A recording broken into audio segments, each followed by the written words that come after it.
ಮಾಲೂರು ಪೊಲೀಸರ ಕಾರ್ಯಾಚರಣೆ ಅಕ್ರಮವಾಗಿ ಗಾಂಜಾ ಸಾಗಾಣಿಕೆ ಮಾಡಲು ಬರ್ತಿದ್ದಂತಹ ಆರೋಪಿಯನ್ನ ಬಂಧಿಸುವಲ್ಲಿ ಯಶಸ್ವಿಯಾಗಿದ್ದಾರೆ.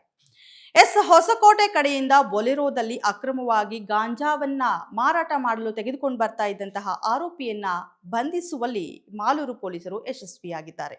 ಮಾಲೂರು ಕಡೆಗೆ ಬೊಲೆರೋದಲ್ಲಿ ಗಾಂಜಾವನ್ನ ಮಾರಾಟ ಮಾಡಕ್ಕೆ ಬರ್ತಾ ಇದ್ದಾರೆ ಅಂತ ಬಂದ ಖಚಿತ ಮಾಹಿತಿಯ ಮೇರೆಗೆ ಪೊಲೀಸರು ಕಾರ್ಯಾಚರಣೆಯನ್ನ ನಡೆಸಿದ್ದಾರೆ ಹಾಗೂ ಆತನನ್ನ ಬಂಧಿಸಿ ವಿಚಾರಣೆ ನಡೆಸಿದಾಗ ನೀಲಕಂಠ ಅಗ್ರಹಾರ ಗ್ರಾಮದ ಮುನಿನಾರಾಯಣಪ್ಪನವರ ನಂದಿನಿ ಅನ್ನೋರು, ಅಂದ್ರೆ ನನಗೆ ಅವರು ಹಿಂದಿನಿಂದ ಪರಿಚಯ ಇದ್ರು, ಅವರು ನನಗೆ ಸುಮಾರು 520 ಗ್ರಾಂ ಗಾಂಜಾವನ್ನ ಕೊಟ್ಟು ಮಾರಾಟ ಮಾಡಿಕೊಡು ಅಂತ ಹೇಳಿದ್ದು, ನಾನು ಮಾರಾಟ ಮಾಡಕ್ಕೆ ಹೋಗ್ತಿದ್ದೆ ಅಂತ ತಪ್ಪನ್ನ ಒಪ್ಪಿಕೊಂಡಿದ್ದಾರೆ.